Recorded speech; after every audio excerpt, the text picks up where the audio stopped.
Welcome back to Let Me Pull Your Coat, the unfiltered world of Master Silk. I'm your host, Master Silk. Every Tuesday, we talk about life, business, relationships, money, discipline, accountability, and the decisions that determine where your life ends up, not where you hoped it would go or where your choices actually take you. If you've been riding with me for a while, thank you. If you're new to the family, welcome. I appreciate every listener around the world who's chosen to spend part of your day with me. Last week, I talked about the lies I had to stop believing before my life changed. This week, I want to tell you about the decisions that changed everything. People see the results. Very few people understand the decisions behind those results. I've lived long enough to know that success usually isn't one big moment. It's 1,000 small decisions made consistently over time. Looking back over more than 6 decades, I can honestly say there are a handful of decisions that completely redirected my life. Some were difficult. Some were unpopular. Some cost me relationships. Some cost me comfort. Every single one was worth it. Today, I'm pulling your coat on the best decisions I ever made and why most people won't make them. Before we get started, let me ask you to support the show. If these conversations have helped you think differently about your life, your money, your business, or your relationships, please subscribe wherever you listen to podcasts. Visit letmepullyourcoat.com for every episode, updates, merchandise, and more. Watch the full video versions and bonus content on YouTube. If you'd like to help keep the microphones on, the cigars lit, and my glass full while we continue bringing you these conversations every Tuesday, you can support the show through Buy Me a Coffee and Cash App. Leave a 5-star review and share today's episode with someone who needs it. Now, let's pull some coats. Decision number 1. I decided to bet on myself. Looking back, this was probably the single greatest decision I ever made. Nobody believed in me before I believed in myself. People love successful people.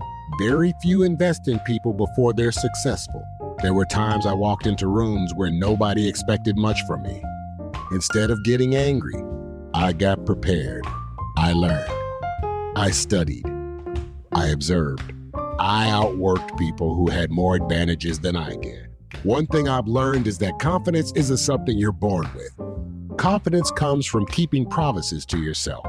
Every time you tell yourself you're going to do something, do it. That's how confidence is built, not by talking, by keeping your word to yourself. Most people won't make this decision because betting on yourself means you can't blame anybody else if you lose. That scares people. It never scared me as much as living with regret. Decision number 2, I learned to walk away. There was a time I thought walking away meant losing. Now I know staying too long is what usually destroys people.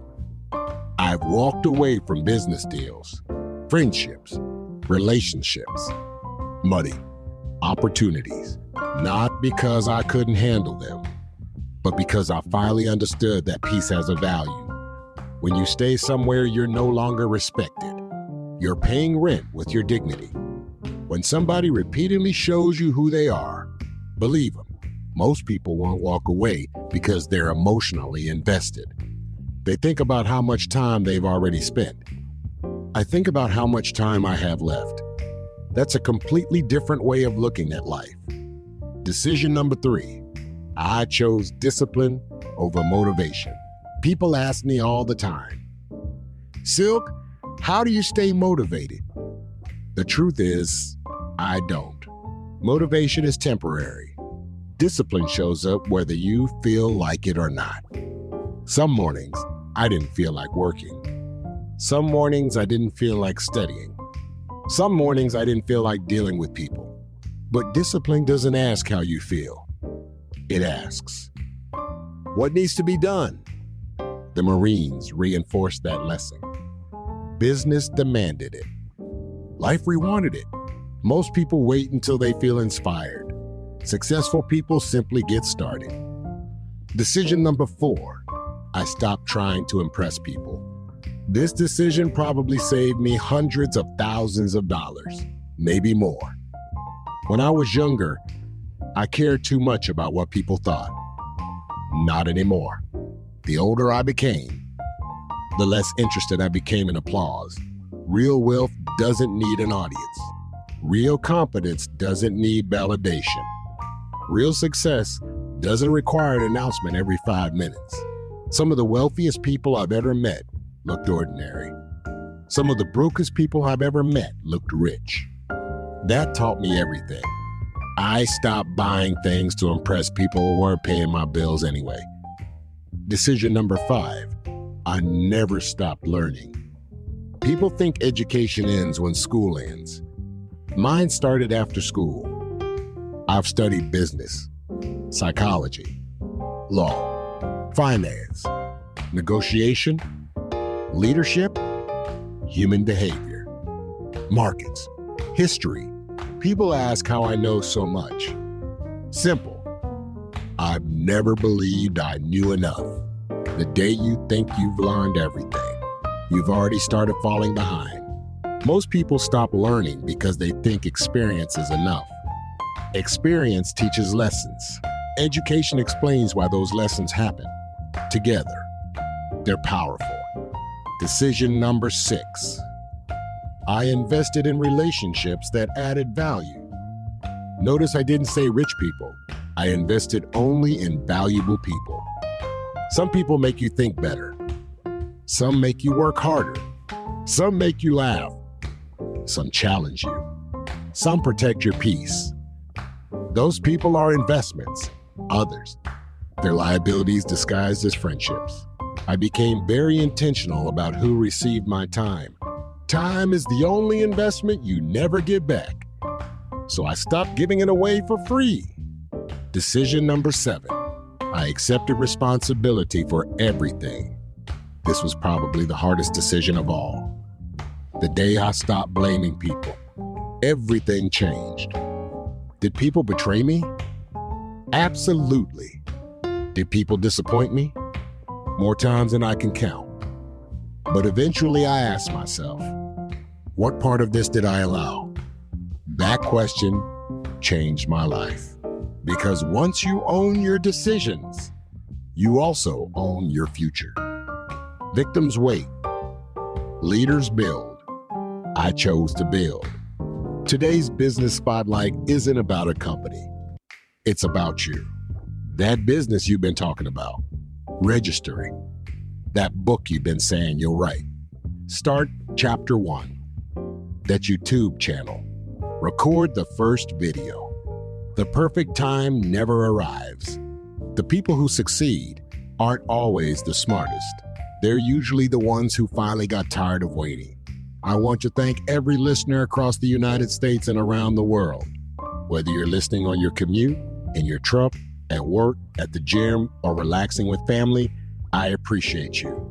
Thank you for every review, every share, every comment, every email, every purchase, and every cup of coffee you've bought to support the show. You're helping this community grow one conversation at a time. Here's your coat poll of the week. People spend years praying for opportunities they aren't preparing for. Think about that. They ask for success, but hate discipline. They ask for wealth, but avoid learning. They ask for healthy relationships, but refuse accountability. They ask for peace while constantly inviting chaos into their lives. You don't rise to the level of your wishes. You rise to the level of your preparation. The decisions you make today become the life you live tomorrow. Every choice has a receipt. Some arrive tomorrow. Some arrive 20 years from now. Either way, you're going to pay. So make decisions your future self will thank you for. If today's episode made you stop and think, don't keep it to yourself. Share it with someone who needs to hear it. Subscribe wherever you get your podcasts. Leave a 5-star review because it truly helps us reach more people. Visit letmepullyourcoat.com for all episodes, videos, merchandise, and update. Watch the full video version and exclusive bonus content on YouTube. If you'd like to support the show and help keep these conversations going every Tuesday, visit Buy Me a Coffee and Cash App. Your support helps keep the microphones on, the cigars lit, and this message reaching people around the world. Until next week, remember this: your life is rarely changed by one giant decision. It's changed by the small decisions you make every day when nobody is watching. I'm Master Silk. This has been Let Me Pull Your Coat. Until next week, I wish you much love and much respect.